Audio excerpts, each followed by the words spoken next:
Conditions May Apply by CinnamonPinecones. Read by Distracted by Books.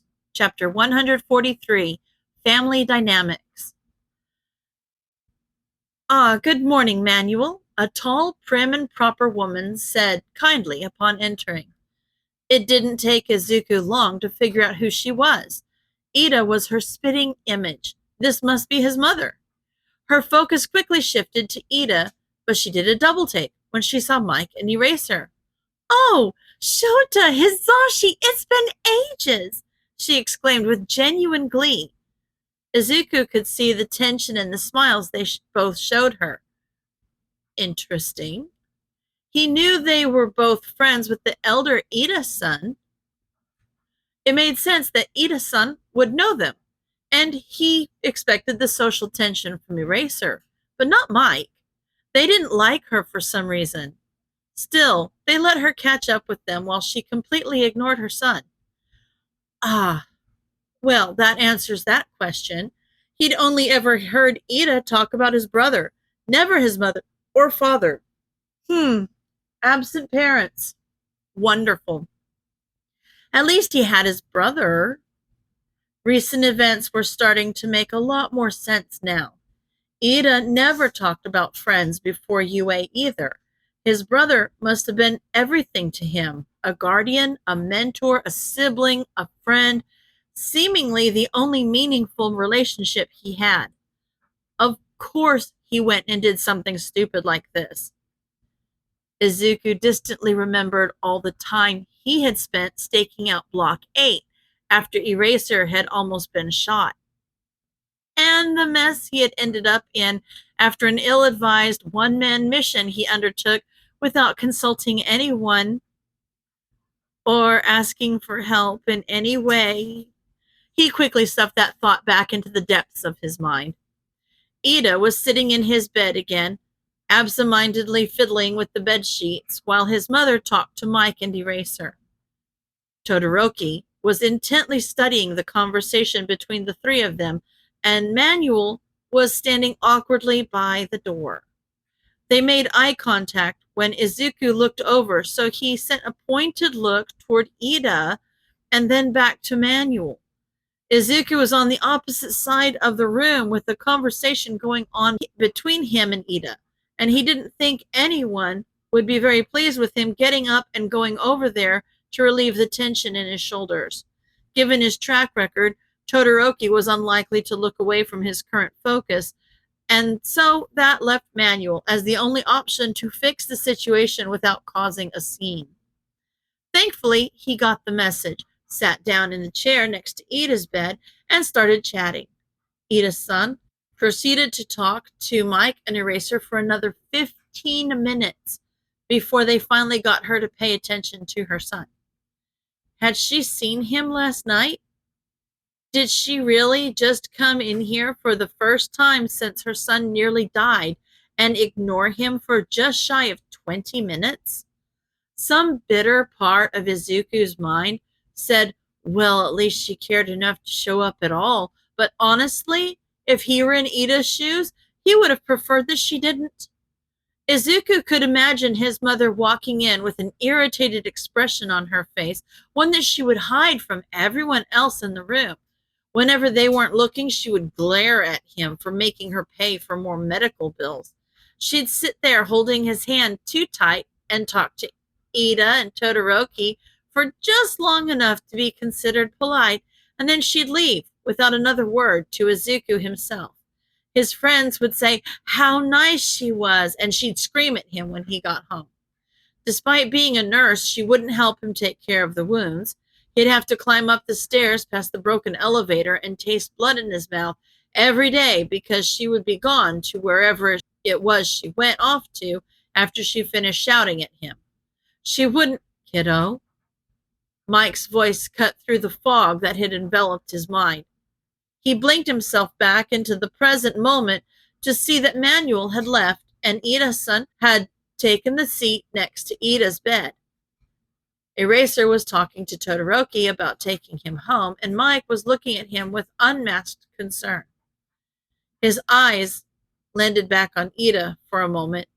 He looked sad, Any tension that Manuel might have helped alleviate had returned despite the seemingly pleasant conversation he was having with his mom. The Shitty Parents Club grows, he supposed. You all right? Mike drew his attention back again. Yeah, sorry, he answered quickly. Mike didn't look convinced by the obvious lie, but they didn't push it. We're probably going to get going soon. There's not much more for you other than bed rest and pain meds. But we can take care of that at home. Recovery girl is going to see you tomorrow morning once you're all rested up, they explained with a gentle smile. Izuku just nodded. He was glad his mother wasn't here. The ride back to Mustafa was uneventful and quiet, with, at best, 1.25 conversationalists in the car. Mike tried, but eventually the only noise was the sound of him softly singing along to the radio. Fuyumi had taken the day off of work to be home for Shoto, even though she wasn't permitted to see him in the hospital, something which Izuku noted to add to his ever-growing list of concerns about this family. He had to lie about needing to use the bathroom so he could discreetly pry his pen off the bottom of the training room door. But he successfully retrieved it without questions, so he'd call it a win. The silence of the car, which had been slightly awkward with Todoroki there, was damn near unbearable without him. Eraser kept white-knuckling the steering wheel before forcing himself to relax, over and over again ad nauseum. Mike just kept singing along to the radio like nothing at all was out of the usual. He occasionally asked for Izuku's opinion on a song or a station, but he didn't have much input because he was too distracted waiting for Eraser to snap. Sure, he wasn't as bad as his mom would have been, but he was clearly angry. Why wasn't he saying anything? And why was Mike pretending that everything was fine? He spent the rest of the day walking on eggshells waiting for the other shoe to drop. But it didn't. They picked up lunch and ate dinner together, and nothing more was said about the issue. He holed himself away in the guest room again, which he noted now had a proper bed instead of a pull-out couch, and did his best to stay as quiet as possible. When he heard a knock on the door, he was sure this was it. He was about to get berated, so he steeled his nerves and told them to come in. When Shota opened the door to Midoriya's room, he saw what he had expected to see. The kid was not in bed resting. He was sitting at his desk and working on what looked to be math homework, which wasn't due for at least another 4 days. Is this what Hisashi felt like trying to deal with him after the USJ incident? He owed that man an apology, didn't he? Are you all right? He asked. Yeah, I'm fine. Midoriya answered immediately. He looked haggard, and he was due for another dose of pain meds. He was certainly not all right. I meant mentally. Shota clarified. Nothing I haven't dealt with before. He tried to dismiss with the barest hint of humor in his tone. Shota didn't laugh. He might have with Ivy, but right now he was Midoriya. He was 15. He was the same age as Tenya. 15 years younger than Shota. He'd known Tenya since he was a baby. He was still just a kid. Midoriya was still just a kid. It felt like pulling teeth, but they needed to talk about this, about anything. They'd both wanted to talk with him before internships, but they didn't want to stress him out before he left for the week. Now, when he was healing, was not really a better time, but with the kid's track record, it didn't seem like a better time was a very common occurrence for him. That doesn't make it any better. Besides, it was a citywide attack, not an isolated ambush, and Stain isn't just some run-of-the-mill criminal. You faced him on your own. You're allowed to be shaken up. There were other pros everywhere, and Stain was 2 versus 1. He argued weakly.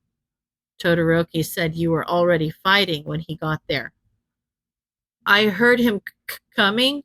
I was just stalling before that. Todoroki's the only one who fought him alone. He said the last part much quieter, his tone tinged with guilt. It's not a competition on who's most traumatized. He shot back before biting his tongue. Hizashi should have been the one to talk to him. He was terrible at this. Look, I know it's not easy to talk about shit like this. I'm not exactly an open book about it myself, but bottling it up will kill you if you let it. I don't want you to have to learn that the hard way. Shota didn't know what he expected. Ivy's snark telling him to piss off, or Midoriya's timidity continually denying that anything was wrong, but he wasn't expecting confusion. What? He prodded the kid to explain the bewildered look on his face. The furrow of Midoriya's brow only deepened at that. You're looking at me like I've grown a second head. He clarified the question. I'm just, I don't, you're not, why aren't you mad? Midoriya finally stumbled out an actual question. Shota took a deep breath and reminded himself that he was a teacher. He knew how to deal with kids. Midoriya was a kid. Just treat him like any of the others. He didn't want special treatment anyways.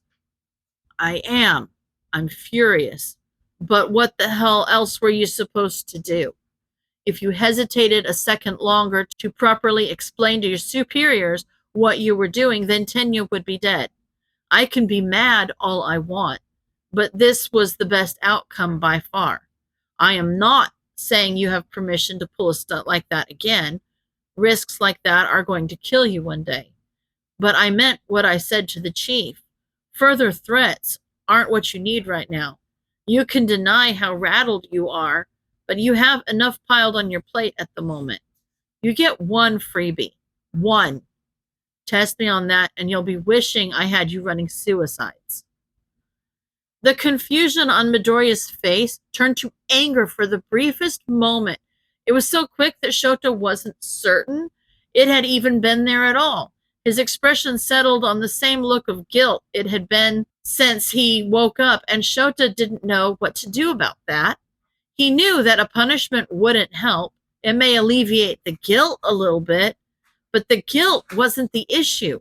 The flagrant lack of self-preservation was the issue, and no amount of guilt was ever going to change that. Like every other hero worth their salt, Midoriya valued his own well-being far less than that of others. At 30 years old, he was still trying to beat self-preservation into his own head, and Midoriya was worse than he ever was. He was suicidal regardless of anyone else being in danger, and that was not a good trait to have in heroics. He needed help that Shota did not know how to give. Get some sleep. You're going to need it for recovery, girl, tomorrow, he said, because there was nothing else to say. Midoriya put his pencil down and nodded, so Shota just shut the door. It took a concerted effort to not slam his head into it once it latched. He had no idea what the hell he was doing, and he could only hope that his floundering wasn't so obvious to Midoriya. Izuku didn't understand why Eraser wasn't mad at him. He got mad at Ivy all the time, but now that he was just Midoriya, all he got were calm admissions of anger. Why did that bug him so much?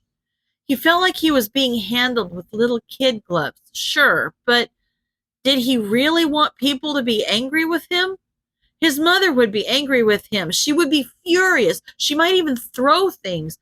Why was that something he was waiting for? The thought was unhelpful, but he couldn't push it out of his mind as he laid in bed. Staring at the ceiling in the dark didn't give him any answers, but thankfully, being fairly severely injured was good for something, and he fell asleep faster than he had in quite some time. Izuku heard crying down the hall. That was Mama. Why was Mama crying? He'd already shut himself in his room for the evening, but he couldn't just ignore her. What kind of hero would that make him? Strengthening his resolve, he took in a breath, quietly opened his door, and peered into the hall. He couldn't see anything from where he was, so he took a few steps out. Mama was sitting all bunched up on the couch with one of those smelly drinks that made Papa angry. He faltered when he saw that, but Mama didn't seem angry. She seemed sad. Papa hadn't been home in a long time, and he felt bad for being relieved by that when it made Mama so sad. He chewed at his lip and stood there just out of view for a while before he mustered up the courage to go over to her. He went around the far side of the couch and sat down, but she still didn't seem to notice him. He sat there quietly for a moment, not knowing what to do now. "Mama?" he called softly, trying his best not to startle her. She jumped anyway, spilling some of her drink onto her blouse in the process. She started cursing under her breath as she blotted the stain with the tissue. She sounded angry now. Izuku didn't like that, but he stayed put. "What, Izuku?" she asked bitterly. He faltered at her tone. Any pitiful amount of bravery he had managed to scrounge up left him quickly. I, you're crying? I wanted to help. I don't want you to be sad," he stuttered out uselessly. Mama didn't say anything to that, but she didn't need to. The look on her face said enough to have him scooting away as far as the couch would allow. He'd never seen that look on her face. She was angry. She was furious. Tears were welling in her eyes, and she looked at him with what he could only describe as hatred. Her hands were shaking, and her knuckles had gone white against the bottle in her hand. He was scared. He wanted to run away, but she was still crying. He could feel his pulse fluttering against his neck, but he stayed. He stayed until she furrowed her brow, closed her eyes, and turned away. He stayed until she finally spoke. "If you want to help, then leave. Get out of here. I don't want to see you," she said between clenched teeth and hitched breaths. He didn't know what she meant by that, and he was too afraid to ask. But it was summer. The sun would be in the sky for a few more hours. He could leave, whether that was what she had meant or not. If that helped, then he could leave. He got off the couch, grabbed the keys from the key ring by the door, slipped on his shoes, and left without a word. He didn't know where he was supposed to go, but if this would help Mama feel better, then he could do it.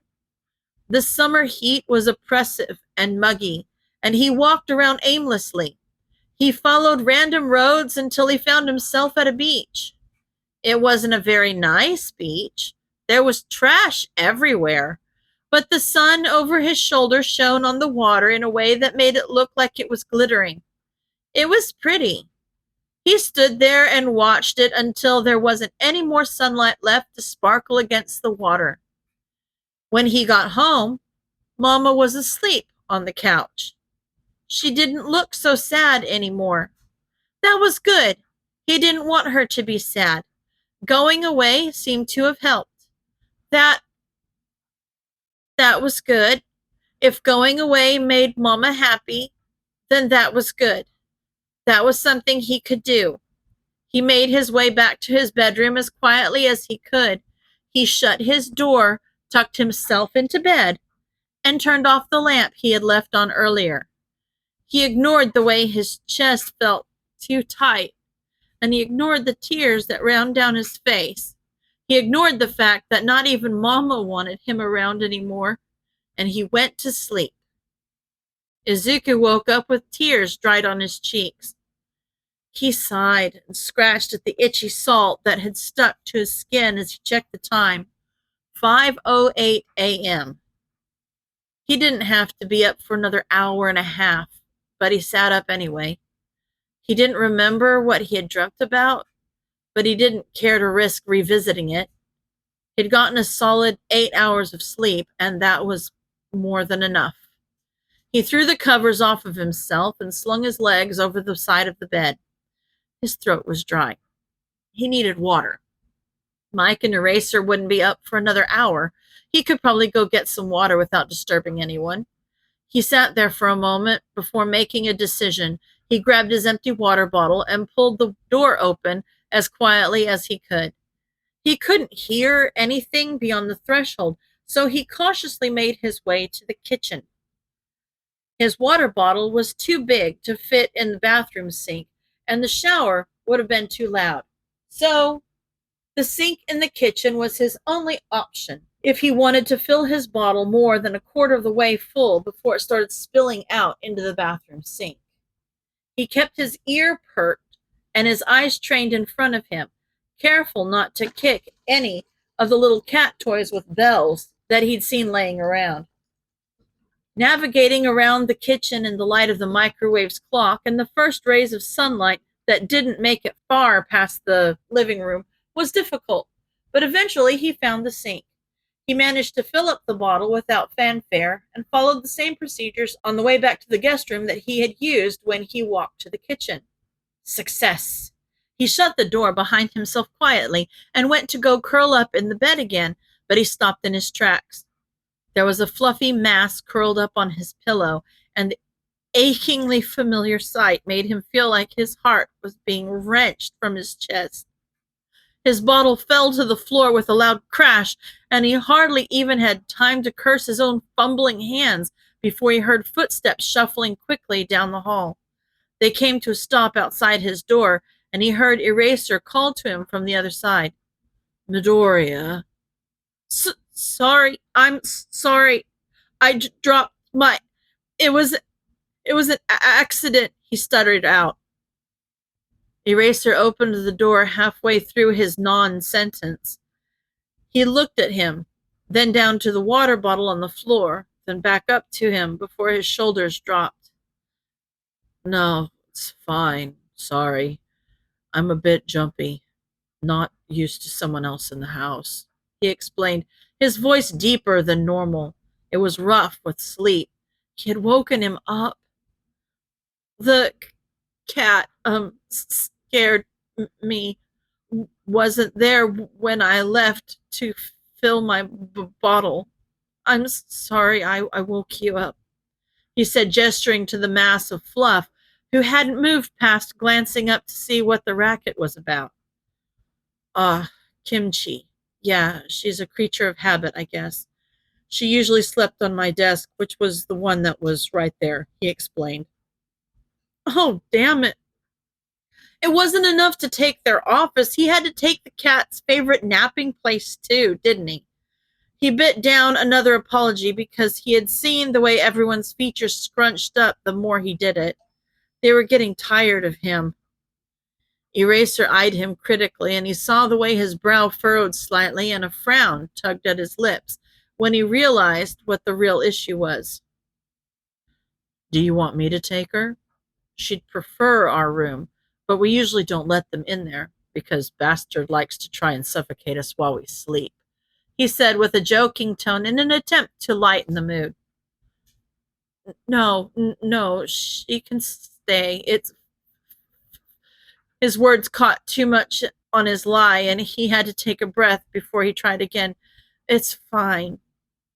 Eraser didn't believe the piss-poor denial, and Izuku couldn't bear to look at the pity in his eyes, so he looked away and bent down to pick up his bottle. Thankfully, it seemed to have fallen flat on the bottom, and it didn't look to have sustained any damage. The downstairs neighbors probably weren't too happy, but there wasn't much he could do about that, so he did his best to scrub the thought from his mind. Eraser still stood in the doorway, and Izuku ignored him as he finally took a drink of water. "Zashi's going to be up soon. Why don't we make some pancakes? He'll be elated." Eraser suggested, apropos of nothing. Izuku just looked back at him with a confused expression. Were you going to go back to bed? Eraser challenged, seeming to know full well that he wasn't. Weren't you going to go back to bed? He shot back nervously. I've been getting more sleep lately. I'm fine. I'm going to make pancakes. Join me or don't. It's up to you, he concluded, and left the room, pointedly leaving the door open. Izuku knew what he was doing. He was trying to help, but it made him angry, and he still didn't know why. He sat on the bed and looked over at Kimchi curled up on the pillow. She was dozing peacefully and paying him no mind. It felt like someone was scraping the walls of his rib cage with a pitchfork, but he held his hand out and rubbed his fingers together loud enough for her to hear. She lifted her head with a little prrr and shoved her face into his outstretched hand with no hesitation. He pulled away like he'd been burned by the contact. No, that was too much.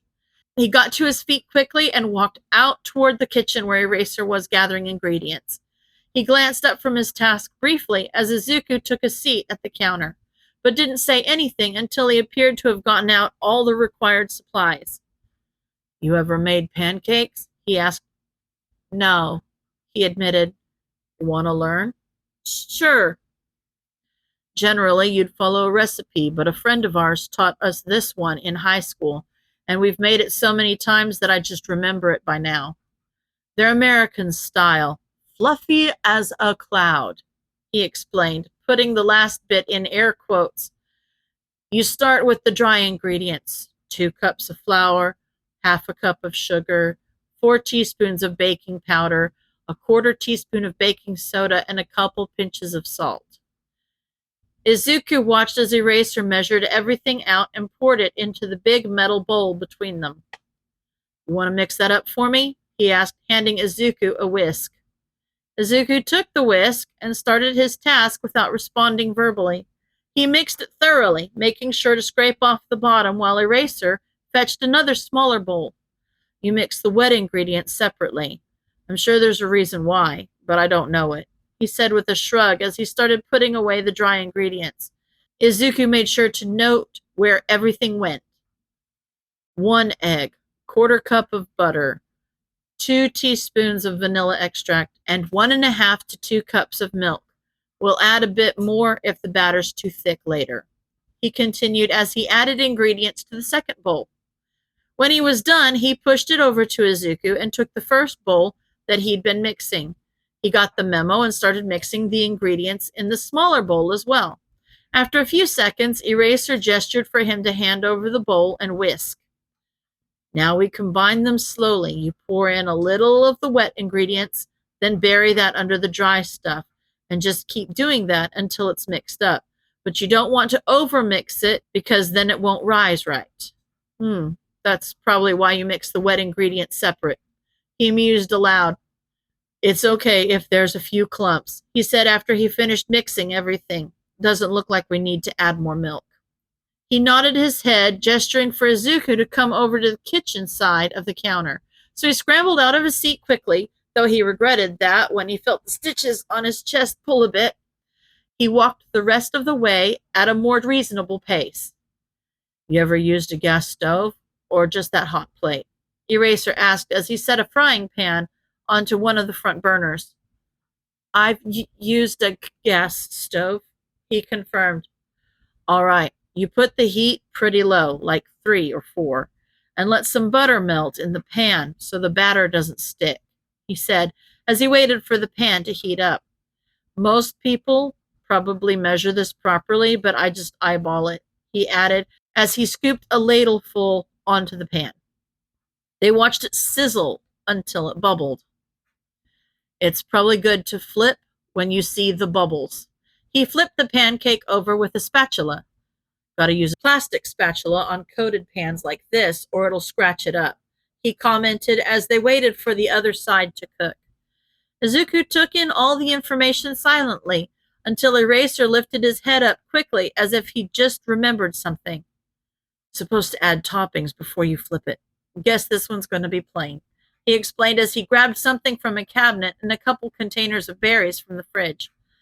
You want to cut up those strawberries? They're too big. Cut them in little slivers. Cutting board is in that cabinet there, and the knives are hanging above it, he said, gesturing to the magnet strip that held a few knives and the cabinet below it.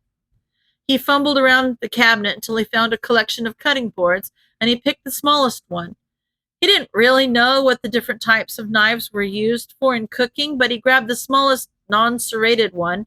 It would do the trick. He cut a few into fourths, all parallel with each other, so they would lay flat when baked into a pancake, before he stopped and looked up at Eraser. He was yawning as he sprinkled some chocolate chips onto the uncooked side of a pancake, and Izuku waited for him to finish before he spoke up. How many? He asked, gesturing with the knife toward the cutting board. That's enough. If you add too many, the pancake won't have any structure. He flipped the pancake over before he spoke again. Why don't you do the next one? He offered nonchalantly.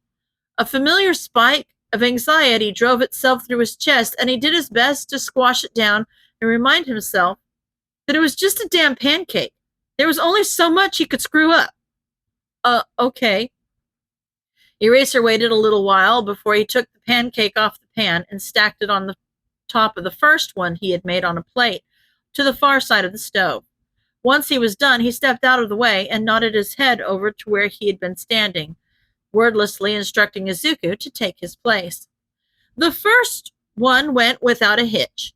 He laid the strawberries down onto the batter as it cooked, making sure that they were spread out evenly. He made another one with blueberries, and a third one with strawberries and chocolate chips, as per Eraser's suggestion. It was nice. It was actually nice. He did his best to ignore the way that thought tugged on his heartstrings. Eraser took over making the rest of the pancakes and told him to sit and rest because he'd already moved around more than he should have. He took his seat at the counter back and noticed there was one more chair here than there used to be. Did they get him a chair? The thought made him bite his lip in an attempt to keep it from trembling. Thankfully, his excessive emotional reaction was interrupted when he heard dramatic sputtering and curses coming from down the hall. A moment later, the cat that wasn't in the guest room came running out of the hall like a bat out of the hell. He and Eraser shared a glance before Mike's voice rang out from their bedroom. So, he spat out in a whining, accusatory tone. Eraser snorted out a laugh and pursed his lips. Told you bastard tries to kill us in our sleep, he commented, going back to making pancakes without another word. The cat in question made his way to the entrance to the kitchen, sat down, and started yowling at Eraser. Izuku was starting to understand the name now. Eraser just rolled his eyes and skirted around him with plates and cutlery set out on the dining table.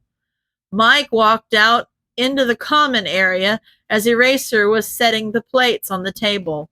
His eyes landed on Eraser, then shifted up to Izuku at the counter, then to the stack of pancakes that could be seen sitting next to the stovetop. A huge smile spread across their face, and their eyes lit up like a kid in a candy store. Pancakes? They asked with more enthusiasm than anyone who had woken up less than a minute ago had any right to possess. For the first time in the past few weeks, Izuku felt like things might turn out all right. Probably not anytime soon, but eventually. In a few years' time, when this whole mess was over and he could finally get out of their hair, maybe they could all go back to what they used to be. Foolishly, he held that small shard of hope tight in his hand, as if he hadn't learned how sharp those shards could be, as if he didn't know how many times he had let its jagged edges cut him in the past. Each time he told himself it would be different, or maybe he just hoped. He hoped that the hope wouldn't hurt him like it always did. The irony of that was not lost on him. End of chapter.